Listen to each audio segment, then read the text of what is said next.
Hello, this is Christian Idealism. Today we have IP and some other people that are going to ask some questions to IP, and this was after the interview. So you guys want to, Timothy, you want to start your question? All right, so yeah, I recently read a book. Can you hear me all right? Yeah, I can hear you. Yeah. So I recently read a book by Greg Dawes, who is a philosopher of religion, and it's called Theism and Explanation, and he argued that theistic explanations really are very weak because of something that is deemed a optimality condition, that God has to be the being that fills the best intention in the best possible way. So, like, the example given is that, like, Jesus' resurrection, if one could find a better way for God to show Jesus was divine, then the resurrection um, couldn't be the best explanation, and that theistic explanations as a whole lack sort of the explanatory power, and they're too complex, and they have all other sorts of probabilistic failures that cause them to be not good explanations. How would you respond to that sort of thing with regards to the concept of God as an explanation? Could you explain more about that example? Because I wasn't really following there. Okay, What do you so mean the that so it's the example that he gives is Jesus resurrecting was is people posit God as the explanation for the miracle of Jesus' resurrection. And uh, in principle, he says that if you can find some sort of um, better way for God to fulfill the intention of Jesus being divine, if God can find an easier way, a more um, a less complex way to show that Jesus was divine, then he argues that theistic explanations are not, this sort of theistic explanation isn't going to be preferred over some sort of naturalistic explanation because it doesn't have the explanatory force. well, and when we study the resurrection and historical arguments, we look for a couple criteria. We want to fulfill explanatory scope, explanatory power. It has to be the least ad hoc. It has to be the most parsimonious, or it has to be the most plausible, and it should provide illumination. Illumination being the least of the important ones. The question is that as I pose in my resurrection series, is there a better explanation of all this data that's not ad hoc and is plausible? Now, someone could just assume right off the bat that theistic explanations are not powerful enough, but that's sort of like, I don't understand why you would assume that on the get-go. Why not just assume all explanations are equal and just infer to the best one? If an explanation, of course, has a lot of extra assumptions in it that are not necessary, there can be a much more simpler one, then please provide it. When I give the resurrection argument, I argue there is no better explanation of the data, and people need to actually provide one, because to this point, no one has provided an explanation that is more plausible while being less ad hoc. Okay, so just a quick follow-up. I would, I think his main sort of argument then would be that theism is very complex as an explanation, and we should be preferring a very modest hypothesis. Like, how would you argue for God being a simple explanation? Well, I mean, you argue from doctrines like divine simplicity, Yeah. and just because a being can have complex thoughts, that does not mean the ontology is complex. This whole argument that we have to infer to something more complex to explain the universe, A, that doesn't logically work, as even Peter Lipton has noted, Uh, but B, that doesn't necessarily follow from divine simplicity and the actual ontology of God. I could point out actually that. Hold on, Johanan. Oh, sorry. Go ahead. So okay, you weren't here. I wasn't Love here. the format when. Okay, so we went. Okay, now Timothy just went. So now next is Spartan, and then you can go Johanan, and then Jacob, Okay. and then Eric. Okay, All right. so Spartan, it's your turn to ask a question. All right, so you're an idealist as well as Johanan and Kyle, and they argue, and I think I've heard you argue. I can't remember which video it was, that we're simulated in the mind of God, correct? Something along those lines. That's a good analogy for it, yeah. Okay, well, my question is, since God, the triune nature of God, and we're simulated in a mind, are we like? It's kind of a simple question. I'm just curious. Are we simulated in like the Father's mind, the Son's mind? Is it like all one mind? How would you go about like explaining that? Well, I would be more of a social Trinitarian, so I would argue that there is, one mind of God and three wills under the social Trinitarian understanding of that. But it's not, it's more of like, I cover this in my video, Christianity and Pantheism, where I talk about how we are sort of like the product of the energies of God. We're not necessarily a part of his essence. So we're sort of like, I like using analogies because I think that better resonates with people, but we're sort of like the imaginative product of God in a sense. So sort of like how, George R. R. Martin imagined the world of Game of Thrones. Okay, he is not every character in that world, but every character is dependent on him and upon his creation of that. But they're not one with his mind in that sense. Okay. All right. Thank you. All right, Johanna, you can ask your All question right, cool. now. Yeah, I was actually going to make a quick comment about the whole what Timothy was getting at about the resurrection. People saying it's not simple to say God did it. That whole notion kind of seems to be based on a whole God of the gaps argument, and I just point out that idealism kind of does away with God of the gaps because you can have miracles explained in a quote unquote natural way with the whole simulation physics. And then after that, I was wondering, IP, what do you make of I've seen Sean Carroll talk about this now about how space-time is emergent from Hilbert space. And if space-time, physical space-time inside the simulation is the physical or natural world, couldn't one, in some sense, say that Hilbert space would be the supernatural world? Yeah, I think that's a lot of the arguments that people have made in the past when they're trying to get a model of the universe that's eternal. A lot of them, they can't posit an eternal space-time, so they have to posit something that sort of emerges out of an eternal realm. And every time an atheist has brought me up that, I'm like, yeah, exactly. It's like, yeah, that's exactly what we're arguing for. Thanks for making the point for us.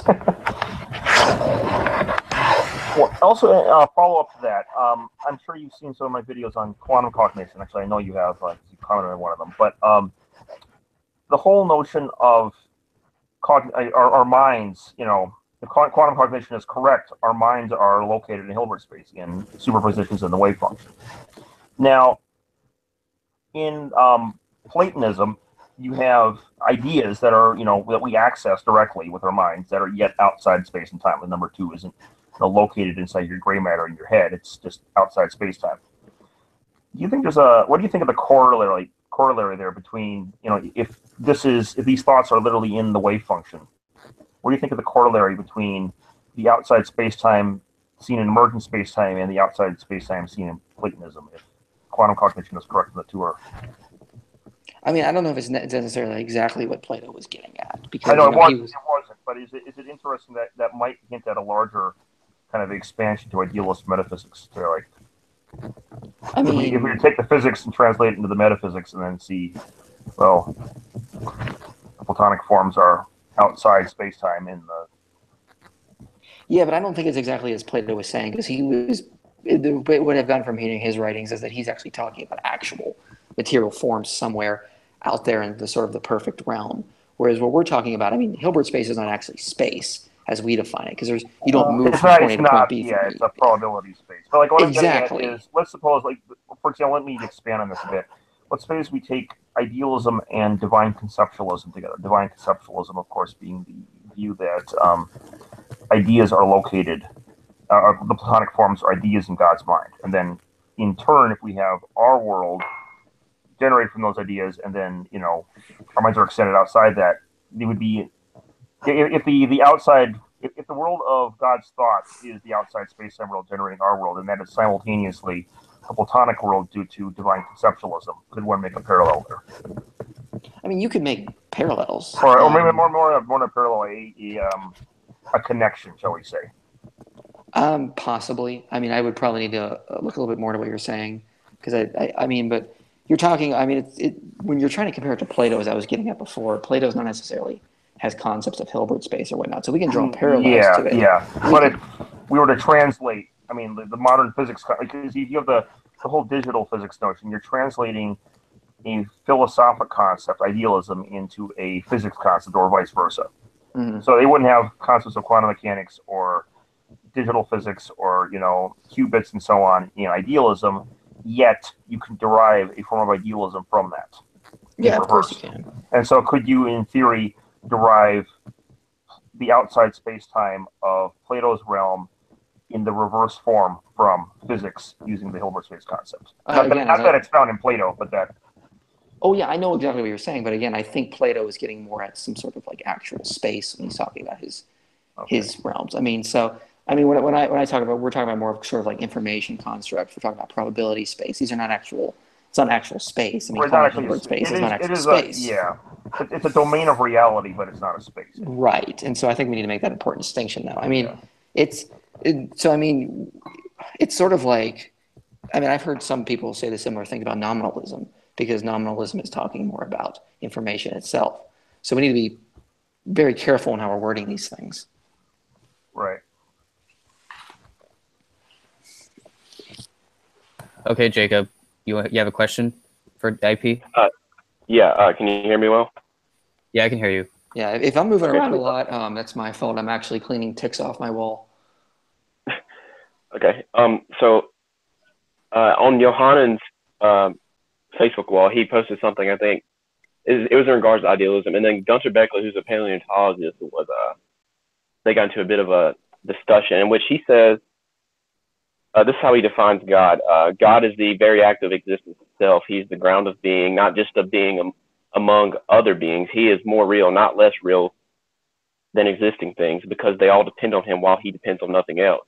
And then he goes on to say he fears idealism at bottom is based on a modal metaphysics with a naturalized God. So in other words, he's saying that under an idealism, it seems that you have to view God as a being amongst other, or a being existing amongst other existing beings. And I'm asking, do you have to take that sort of view under idealism? A being existing among other beings? Yeah, rather than viewing God as existence itself, which is the view that he takes. It would depend on how you're defining the word beings and how you're defining the word existence. I mean, we would affirm it, even as Christians, that nothing exists apart from God's will. So if you're more asserting that, so the question I would want to ask you is, if God, let's say God would just stop existing. I mean, of course, we would say that's metaphysically impossible, but logically speaking, would these other beings still exist? Is that what you're saying? Because I wouldn't say that. I would say if God didn't exist, there would be no other beings in existence. You wouldn't say that, or you would? I'm sorry, I didn't catch that. I would say that. I would, because if God just failed to exist, existence itself nothing would exist after that. Okay, yeah. Okay, so that's I'm not sure what he was getting at with Johannan, but maybe he was essentially saying maybe under idealism you have to take the view that okay. I don't know. I didn't come across that conversation. I've been reading a lot of Simon Conway Morris lately, so I've been busy with that. Right, and okay, one more quick question. Under idealism, does one have to take this sort of eternalist block view of the universe, or like B theory? I assume. Do you have to take that? I would say, in a lot of regards, you kind of are stuck with that, but I think that's also just from the scientific evidence for the B theory of time.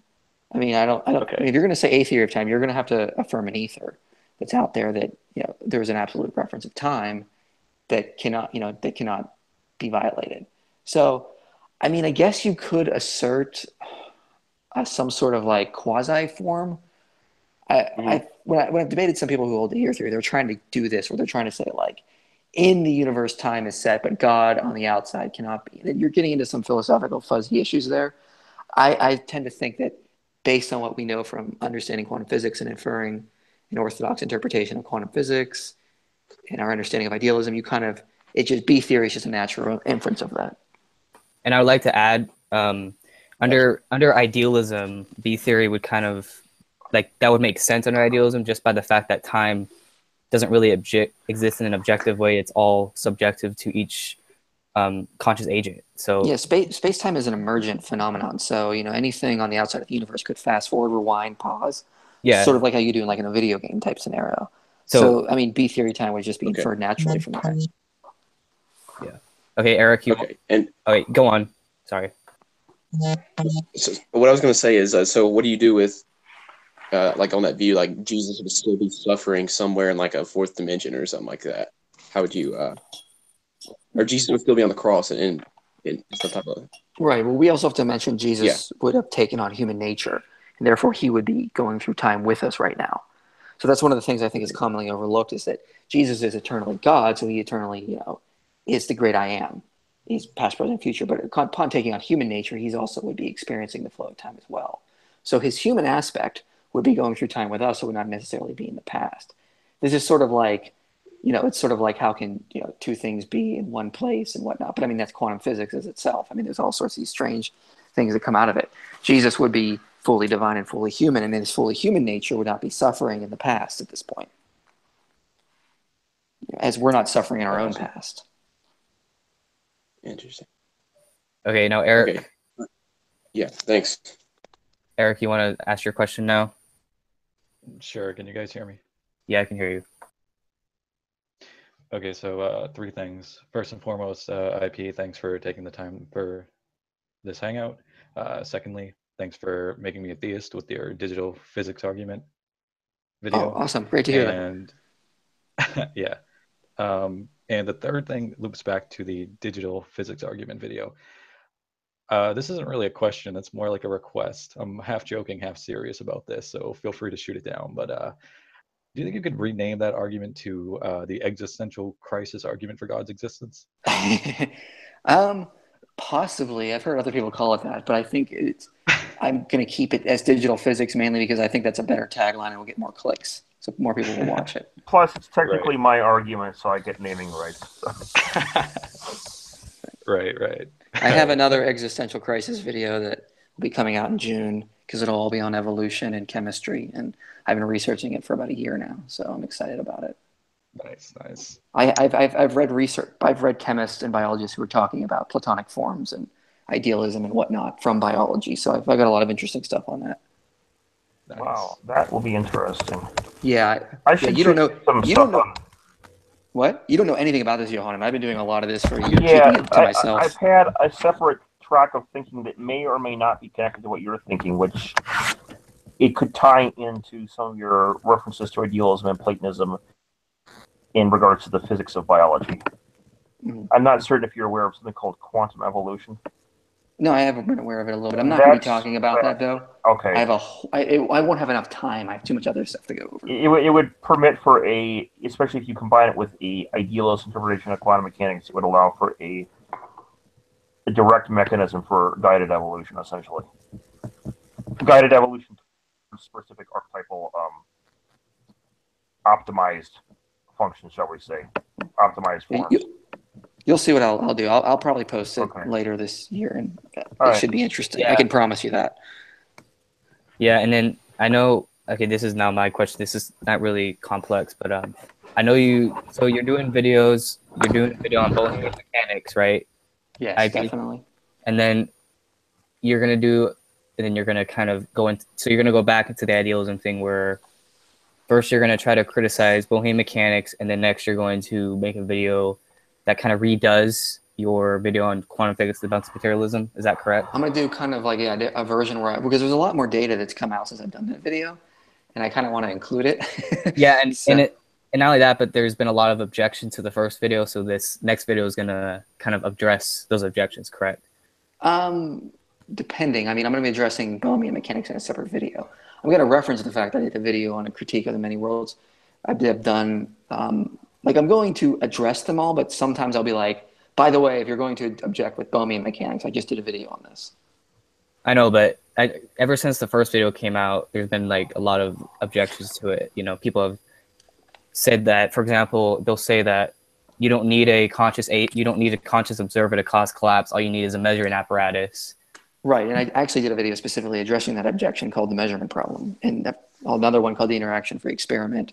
So, I mean, I'll address it, and I'm going to readdress it in this video, but I'm going to say, refer to more, here's this other video I addressed it more specifically in. Okay. IP, I have a question concerning Bohemian. Oh, sorry. Well, let's let Timothy get back. Go ahead. Tim, you have another question, Tim? Johanna can go first. Okay. Yeah, so I've noticed with Bohmian mechanics, and maybe you have too, that the majority of adherents to, firstly, it's not considered, well respected in academic circles. It's seen as pseudoscience in most academic circles, with some stuff, which is interesting because you'd expect, materialists to be the people most on it, right? But they're not. They recognize it's pseudoscience. Yet at the same time, curiously enough, you see this phenomenon. I don't know if you've seen this, where there is a tremendous, especially like the William Lane Craigite kind of school of apologists, they have this almost obsession with Bohmian mechanics being true, even if it's extremely ad hoc. Mm-hmm. And to the point of they almost they want to rule out any possibility. It's very self-defeating because it undermines, you take quantum mechanics away, you seriously crippled theism in some ways. And yet they seem to be very adamant about doing this, despite them being Christian apologists, which is very confusing. And despite it being pseudoscience on top of it. I know. Well, they're not going to take the same arguments we do. I mean, Craig sticks pretty hardly to his Kalam fine-tuning. Right, but what motivates this sort of desire to axe theism off with the legs, so to speak, with Bohmian mechanics, and use pseudoscience to do it? It's just people get a metaphysical belief in their head and they have to fight for it instead of letting evidence change their beliefs. I mean, it's hard to do. It is hard to do. I mean, I had to change my beliefs several times. Right, I know, but the thing is about it, what doesn't make sense about it, though, is that you see, atheist materialists are at least as dogmatic in their materialism as dualists are in their dualism, yet you don't see atheist materialists going for extremely ad hoc pseudoscience. They'll recognize that it is pseudoscience. They'll say the MWI is true or something like that. I mean, they have their own versions of it just because they don't hold this position with Bohmian mechanics. I mean, I know. It's just Bohmian mechanics seems worse in some ways than Bohmian mechanics is really bad. I mean, it is really. The thing is you can't prove it false. It's just keeps making itself more ad hoc to stay in the game. But I mean, it just becomes a joke after a while. It's worse than MWI. It's really Well, that's mainly because Bohmian mechanics is a many worlds interpretation in disguise. This is something physicist David Wallace wrote a paper about. I read it a little while ago. It's just another many worlds interpretation once you actually look at what it's saying. Interesting. Yeah, there's a paper by David Wallace. I'm going to reference it in my video. I'm going to do. That would be good because I know that many of the Christian, there are some atheist adherents of Bohmian mechanics, but I don't think many of the Christian adherents of Bohmian mechanics will like that very much. No, they're not. And if it is a many worlds interpretation, then it suffers from the preferred basis problem, and it cannot derive the Born rule properly. They try to disguise. This is what the Bohmian mechanics does, just to give you kind of like a little bit. They try to say the empty wave packets that don't manifest they're just empty wave packets, but David Wallace points out that those holes, according to the Schrodinger equation, those empty wave packets have to be equally real. So they all have to be happening. There all has to be a guiding wave for each empty wave packet that the particle's not going to. So that's a many worlds interpretation. Right. Either that or they have to reject the superposition principle, in which case... Which is ridiculous. You can't reject that. They're trying to anyway. It's crazy, you can't. Yeah, I know you can't. I know you can't. That's one of the... And then when you look at the... you mentioned before that it requires an ether. Actually, requires more than that. It requires, number one, an absolute space, which is arguably philosophically incoherent on other grounds, in addition to being ad hoc. And then to boot, the whole point of adding the ether is to retard all the clocks to give the appearance of time dilation with respect to that preferred frame. The problem is what they then do is they say that entanglement doesn't do that, as though somehow the ether retards everything else. But the Bohmian guiding wave, which is special pleading. Oh, of course, yeah. Well, I mean, it's a special wave. Bohmian mechanics is ridiculous. Every time I look more at it, it just gets more and more ridiculous. But again, people don't like what quantum mechanics tells them because they want to hold to their intuitive beliefs. That's why people still hold A theory of time, because how could their intuition possibly be wrong on this? And intuition is not always wrong. I argue for intuition a lot. I mean, you have to trust your cognitive faculties. But right, I mean, exactly. If there's good reason to trust to doubt a specific intuition, you need to doubt that specific intuition because that's how it works. Theory with some of the same people, and they are always questioned. They say what you just said about needing to have special reasons to change stuff, but then they will question beg that the science, 100 years of science with all these experimental data and so on, is not sufficient reason to.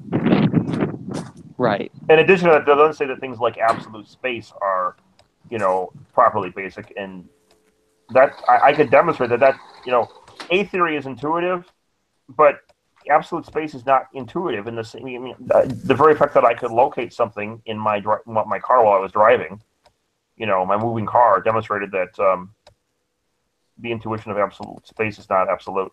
It's not really. It's not really an intuition. I can have an intuition in the other direction as well. It's not like or experience the flow of time, but I don't know. They hold to it very strongly somehow. Okay. Spartan, you want to go?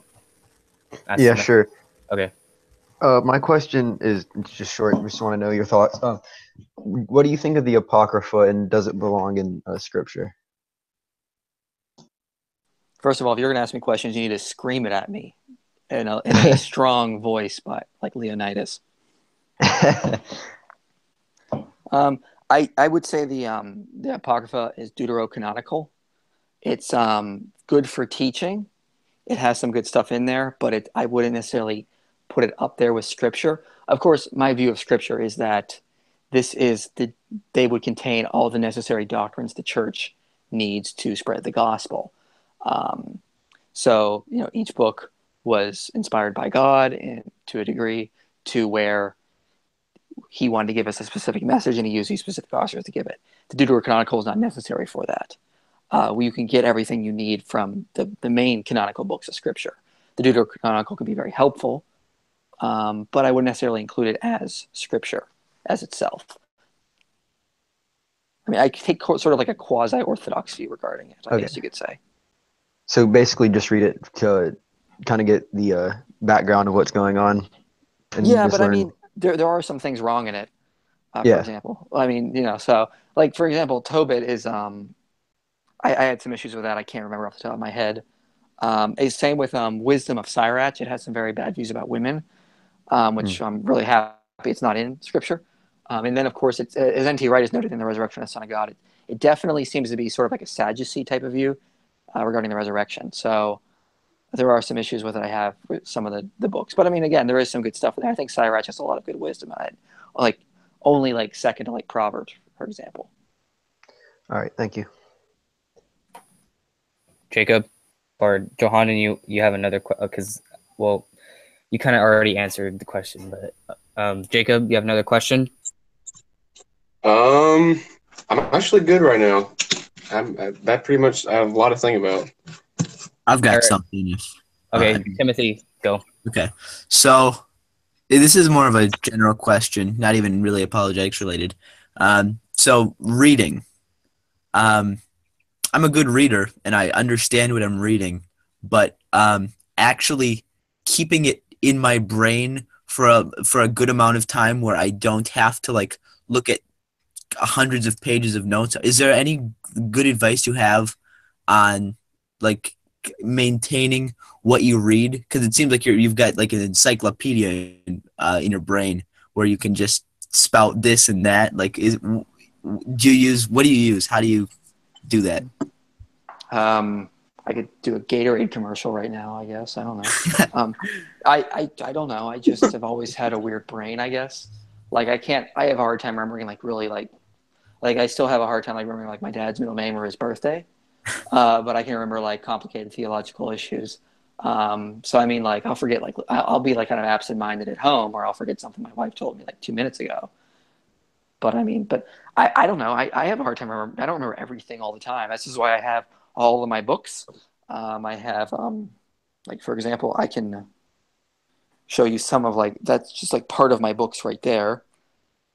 There's just some of them. I mean, there's just some right there. And then there's more over there. These are the ones I read this year. So I read N.T. Wright's, am I getting that on the film? N.T. Wright's 1,500-page book on Paul. And then I read other ones as well.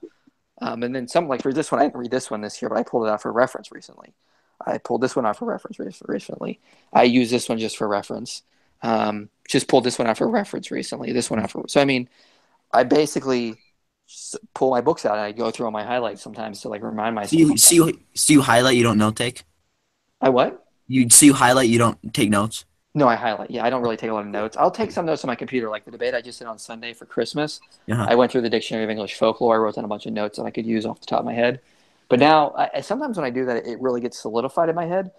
So one thing I will do sometimes is I really want to get something in my head. I'll make like an outline, and then I'll just read it a couple times, and I will sometimes tend to get it in my head because the mind is pretty good at sometimes remembering bullet points. Not so much like paragraphs, but like a good bullet point, and then that will bring up a lot of extra memories or whatnot. So I'll put things in outline sometimes. I'll go through the highlights in my books, things like that as well. So I would highly recommend doing that, highlighting stuff. A lot of things that helps me is writing scripts, then reading them out loud, and then having to listen to them myself as I edit video for the next couple of weeks. So that's a good way to do it. But I mean, if you're going to need something pretty simple, maybe outlines or highlights, and then go back and read your highlights. So sometimes I'll finish a book, and I'll go back and I'll skim through it, and I'll just reread everything I highlighted. All right, so repetition of that. Repetition is good. I mean, that's how it was also done in the ancient Near East. But then again, I still forget things sometimes. Like when I was on my debate with David Smalley, I was trying to remember an E.P. Sanders quote, and I just couldn't remember it. So And you I kept referring to Dan Wallace as David Wallace, by the way. I know that's why I did that. It's because I just read the physicist David Wallace like a week prior to that, and I was debating David Smalley, so I said David Wallace because there is a David Wallace who's a physicist, and so I got those two confused. But yeah, I know I did that. All right, we'll go to Eric first, and then we'll go to Jacob. Eric, you have a question? Sure.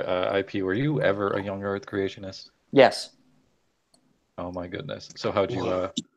How'd you get out of that? Okay, so when I was in the military, I was suffering from like depression, anxiety. I was also having some weird like paranoia issues. So I wasn't mentally stable, which you kind of know where I'm going. I'm saying I wasn't mentally stable, so I thought the young Earth creationism, and that's true. But I had just became a Christian. Like I had just kind of gotten there, and that's not even true because I kind of fell in and out of it still. I mean, I never had a come to Jesus moment. It was just a long process. But someone called me over to their house, and I watched a debate between Kent Hovind and Michael Shermer. And Michael Shermer is a terrible debater. He's not good at it. So Kent Hovind did really well, but Kent Hovind lied a lot, and Michael Shermer didn't call him out. So for a short time, I was like, maybe Kent Hovind's onto something. Maybe there's actually evidence here, and there's this big conspiracy. And then, of course, you try to debate atheists. I tried to debate my cousin a little bit, and you end up looking like an idiot. So at that point, I kind of felt a little betrayed by Hovind and the community. So I started. I decided I wasn't going to like read anything unless it was like an actual scientific study or in like a primary source for like a good year or so. So I read a lot of early church fathers during that time, and I ended up like going, wow, that's interesting. St. Augustine doesn't take Genesis as a literal 7-day creation. He has a kind of a different view. And then Justin Martyr as well, and so does Irenaeus and Clement of Alexandria. And I'm like, holy crap. And so that sort of made me realize that this is not the necessary reading. And then I started getting into more scholarship. You come across people like James Barr, J. Richard Middleton. Eventually I found Joshua Moritz and John Walton. And so that sort of morphed my view. And at the same time, I had a cousin who was an atheist who was giving me a lot of scientific literature about evolution. Read a lot of stuff on Talk Origins, watched a lot of videos by Potholer54. And so I just sort of like had to humble myself and realize I was an idiot and just change my views. Gotcha. Thanks. Okay. All right, Jacob, I know you said you remembered your question now, so you want to ask him the question? Yeah, I do remember it. So I just kind of pulled this from the back of my mind, and forgive me if this is, I think I read somewhere, some atheist on, I think it might have been Johannes' page, he was saying that there was an issue between idealism and the ontological argument, as if they were compatible. Have you heard this, or am I just putting two separate things together? I've heard it, but what is the actual argument? That's a good question. I like I said, I just pulled that. Actually, I remember what it was. It was Neil Gilmore, and he was pointing out that our use of the term possible solipsis, the possible solipsis world, the concept of a possible solipsis world contradicts the concept of God existing in all possible worlds in the modal ontological argument. Well, yeah, I kind of countered that in my blog where I responded to No More. there was a realist, a physicist, I think it was David Deutsch maybe, who did this. I can't remember exactly, but he argued that solipsism kind of collapses to realism because since you can't control everything in the real world if you're a solipsist, you kind of just reinterpret the real world as just an extension of your mind that you can't control. So it sort of is like some sort of like weird form of realism. But what he was getting at is that we were using the concept of a possible solipsist world to illustrate the immateriality of the mind. So I don't necessarily believe. I think that's true. But go on. I think also the thing though, it kind of missed the point of bringing up the solipsist worlds. Is that the whole point is that you can conceive of detaching mentality from anything that is non-mentality. You can just imagine your eye without imagining matter, So yeah, of course you can. I mean, you can. So the very fact that you can do that means the mind's immaterial, and that's all we were getting at there. Not that I'm still confused on how that challenges the ontological argument, though. Just because you can imagine. Well, what he was saying is that if it's a possible solipsist world, then there is no God in that world because there's only your mind. And so if God exists in all possible worlds, then he doesn't exist in that one. If you go to my blog where I respond to No More, it's a very long post, but just at the end, it's like the last thing I responded to.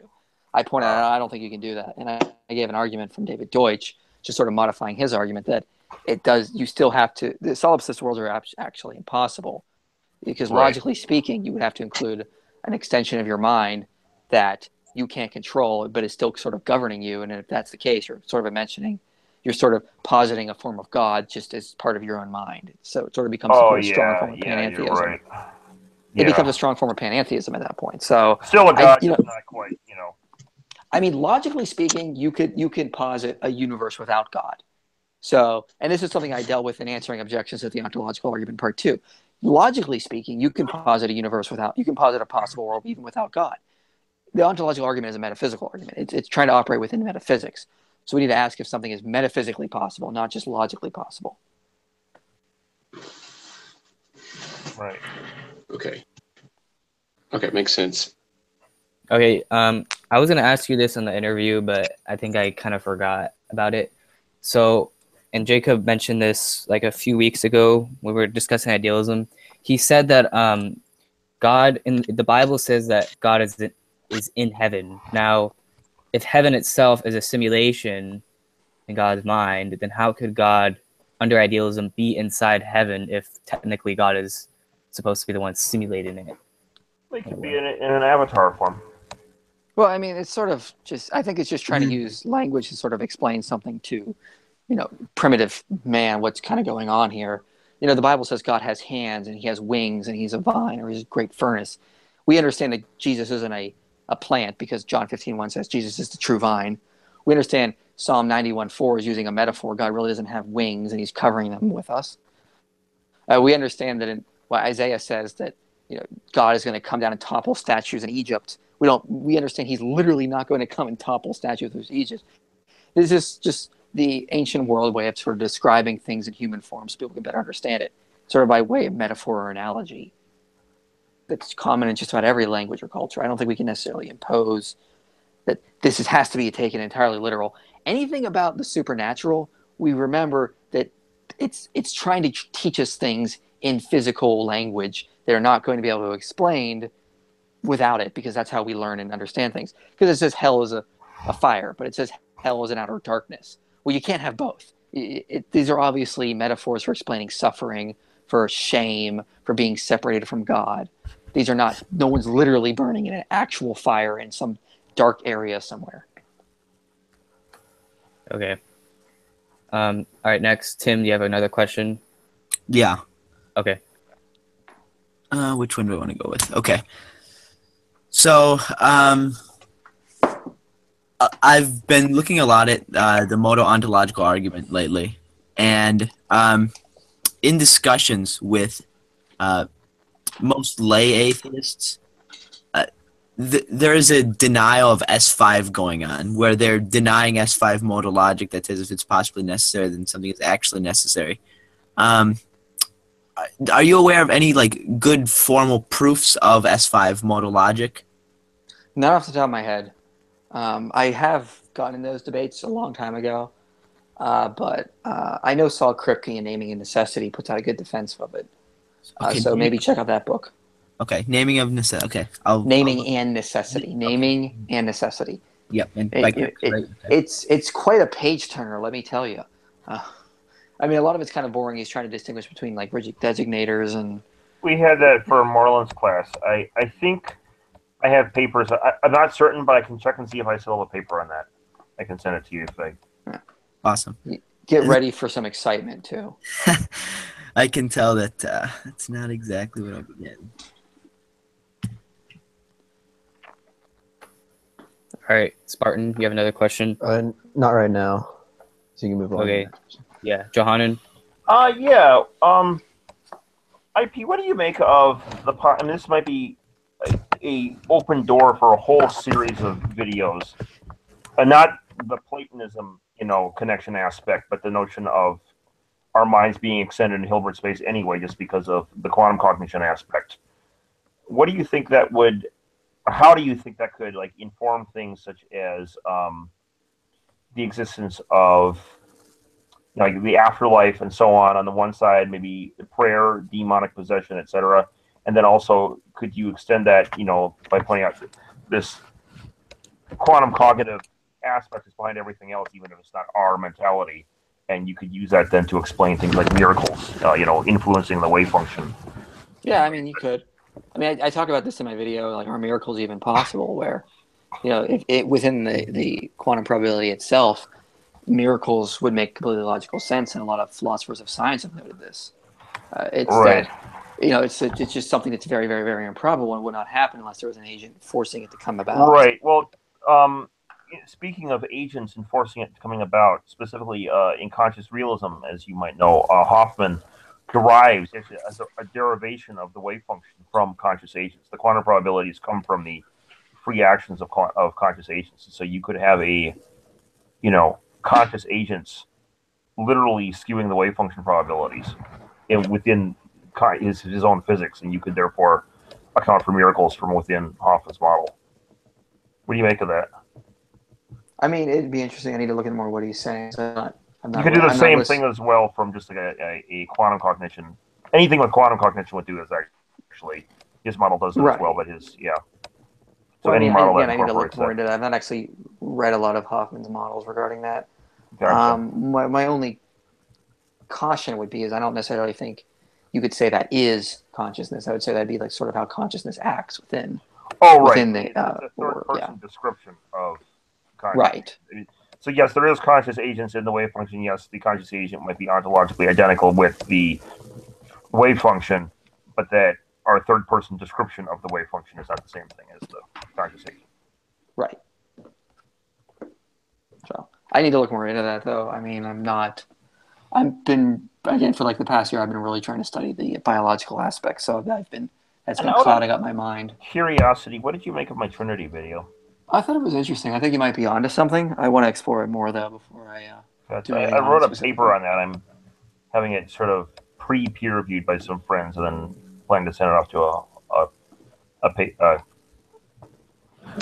journal or something. Awesome. All right. Next. Who's next? Was it? Can't remember. Is it Jacob? You next? Oh yeah, Jacob. You there? Yeah, I'm here. Yeah, I actually don't. No, I don't have any more right now. At least. Sorry, Eric. Okay, Eric. Yeah, IP. What books would you recommend on the compatibility of idealism and Christian theology? Anything by Keith Ward is really good. He talks a lot about that. Just be careful; he's anti-Trinitarian. But other than that, he provides his His book on Mind Over Matter is pretty good. He just released a book. It's sitting on my shelf. It's the next one I'm going to read. It's called The Christian Ideal of God, A Philosophical Foundation for Faith. And so he argues for a little bit of that in there. Just when I was kind of skimming through it, because he talks about idealism. So that probably is a good book. I can't say I've read it yet because it's my next book I'm going to read. But More Than Matter is good. And then this other one, The Christian Ideal of God, would probably be a good place to start. Cool. Thanks.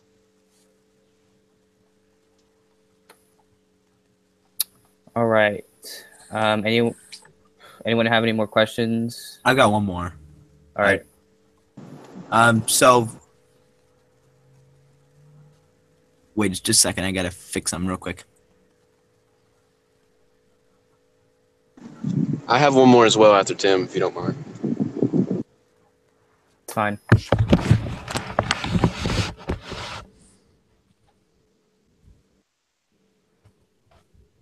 Jacob, you should go first because I gotta go check on something.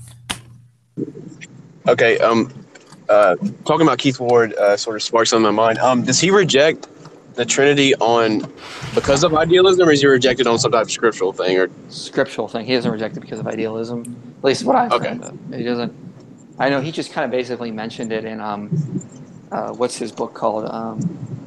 Divine Intervention. What I read. It was a really good book. Besides that, because he covered a lot of things like prayer and faith. Like Keith Ward miracles. rejects the Trinity? Yeah, he rejects the Trinity. Wow. Yeah.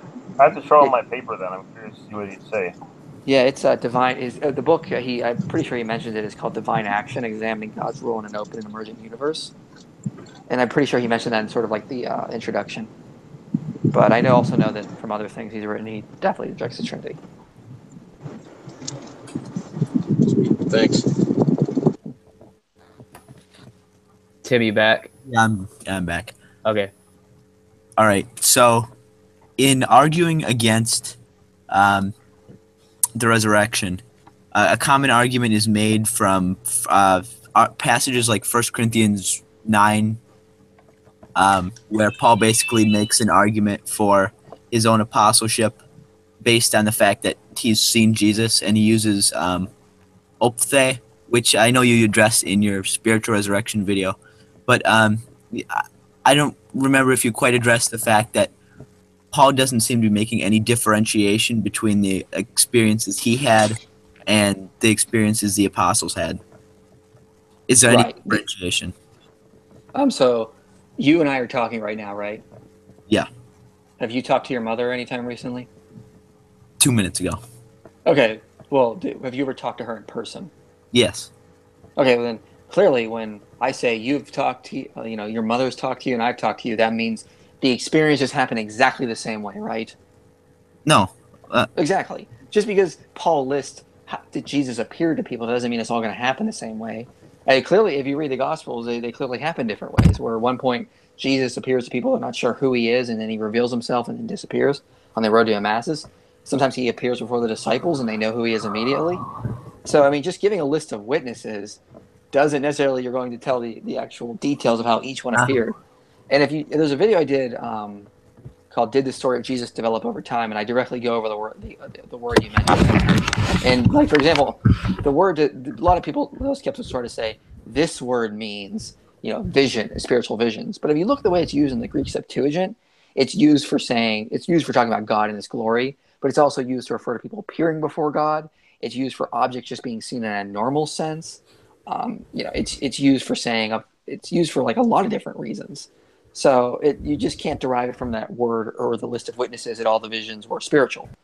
And even if you would take the accounts and Acts, that was not a spiritual vision since it physically affected Paul and the other people around him experienced something. They weren't really sure. It wasn't the same for Paul. It wasn't, it was a little different, but they definitely experienced something. So that would not imply it was some sort of internal spiritual enlightenment period.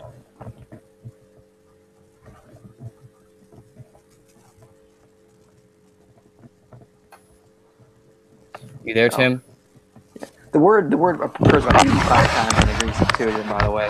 Like ophet or however, ophet, the word used in 1 Corinthians 15. 46, it's used for God speaking of God. 39, it's used for referring to people appearing before God. And then for the remainder of the times, it's used for 46 times it's used for saying of God, and 39, it's just used for just regular speaking of people, just like objects being seen or whatnot. Okay, people being seen. So it really depends on the context, and in the context in 1 Corinthians doesn't imply all of Paul's other passages, like Philippians 4:13 comes to mind, or like Romans 1:3, and all those other places where physical resurrection is pretty obvious. So 1 Corinthians 9 in light of that. I mean, First Corinthians, that's pretty obvious because Paul says Fifth. resurrection. It's like, it's game over. I don't understand why people try to get around that because he says resurrection. That word never meant anything other than a physical return to life when speaking about a body in the first century and prior. Right. Later on, the Gnostics try to reinterpret it, and you see that. Like Richard Carrier tries to bring this up. You think he's being really sneaky. The Gnostics later reinterpret that word to try to be used in their theology because they're trying to, hijack Christianity in a lot of ways. So the word changes meaning after the first century, but the first century and prior, there's no reason to think it means anything other than a physically return to life when you're talking about a body. Right. I think the argument there is pretty much directly borrowed, for the most part, when people give that argument from Carrier's chapter in the Empty Tomb book that came out about a decade ago. Yeah, there are other scholars that make this, like Dale Martin, for example. I mean, it's not just Carrier, but there are other ones who are trying this as well. Right, but there's a difference between a spiritual, the spiritual body hypothesis that you just get a spiritual body and a two-body hypothesis that Carrier goes for, that you get a new body. Right, and that's not what Paul is clearly talking about. What is sown is going to be raised up.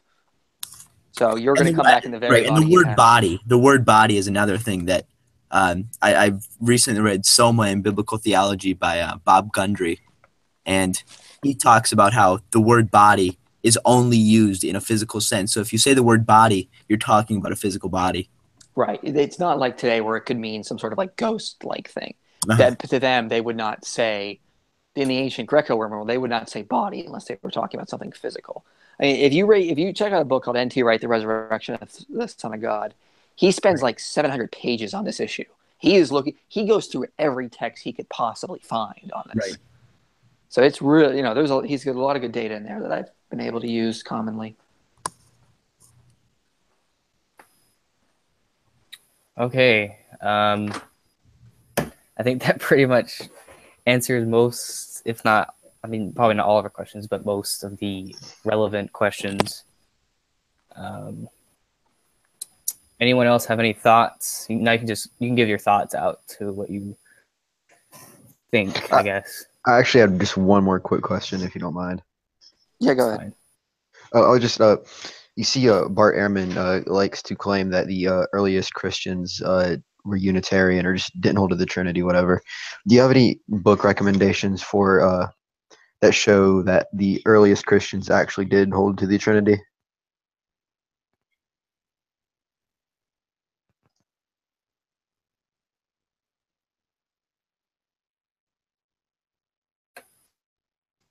IP, you there? Oh, yeah, sorry, I was muted. There's actually a couple scholars that responded to Bart Ehrman. He wrote a book called How Jesus Became God, and then it's a couple of scholars like Craig Evans wrote a book called How God Became Jesus. So they argue that this was the belief of the early Christians very early on. Another good book, N.T. Wright, his book I showed you earlier, Paul and the Faithfulness of God. He's got a chapter towards the end on monotheism. Now, you don't have to read the whole book, but if you go to the chapter specifically on monotheism, he lays down a lot of arguments from Paul specifically. Paul was very much quoting the Old Testament passages about Yahweh when he's talking about Jesus and the Holy Ghost. So he's commonly, we would miss it because we're not as familiar with these Old Testament passages Paul was. But if you read it, N.T. Wright is pointing out, he is commonly using the same language to refer to Jesus. He's basically just quoting passages about the Old Testament and just putting Jesus in there. So Jesus is Yahweh. Jesus is Yahweh. Very early on. And this is in like 1 Corinthians and whatnot. So check out the book How God Became Jesus, which is a response to Bart Ehrman. And then N.T. Wright's N.T. Wright's Paul and the Faithfulness of God, the chapter on monotheism. I think the chapter is like 70 or 80 pages long, but that's a good chapter. All right, cool. Thanks. Would you recommend? I guess one quick follow up from that. Would you recommend someone like Hurtado, even though he wouldn't hold to? He would hold to a high Christology, but he would hold to some sort of that after the resurrection, Jesus' followers realized that he was divine and that he didn't actually claim to be divine. I don't agree with that. No, I think it's pretty clear from the Gospels that Jesus is claiming to be divine several times, especially like places like John 8:58. Right. I mean, it's pretty clear he was claiming to be God in his ministry. he obviously wasn't making it pretty public because people were going to stone him. That's why there's nowhere Jesus going, by the way, everyone, love your neighbor and I'm God. See you tomorrow. I mean, it's not, he would get killed. And so he's being very clever in how he's teaching this and revealing to his disciples that he is Yahweh. I have one more. What do you think of like the ministry of like Reasons to Believe in Hugh Ross and those guys? I know I'm reading a book by Hugh Ross. The name escapes me, but it has to do with transdimensionality of God. What do you have you? Okay, this is one thing William Lane Craig and I agree with on. Be careful with reading Hugh Ross. He's got a lot of crazy ideas.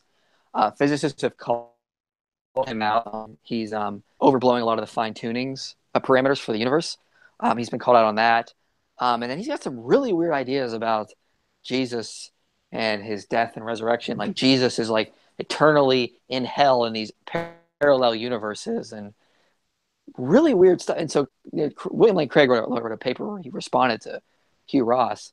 And just, I mean, some of the stuff he says is okay. He's got a weird interpretation of Genesis 1, which is, I mean, I really liked him at one point when I was first reading like early church fathers. He was one of the first people I started reading after I came out of the young earth phase. But I mean, the more I've read of him and the more I've read replies to him, because that's something you always want to read replies. Like I went and I saw the documentary Patterns of Evidence, the Exodus, and I was a promoter for it. And then I started reading replies from atheists and skeptics, and there's actually a lot of errors in it. So read replies. You read Hugh Ross, but then read his replies to him. Awesome, thanks. All right, I think that concludes. I mean, I don't think anyone else has any more questions, so I think that concludes this hangout. Thanks you guys for watching, and now I'm going to end the broadcast.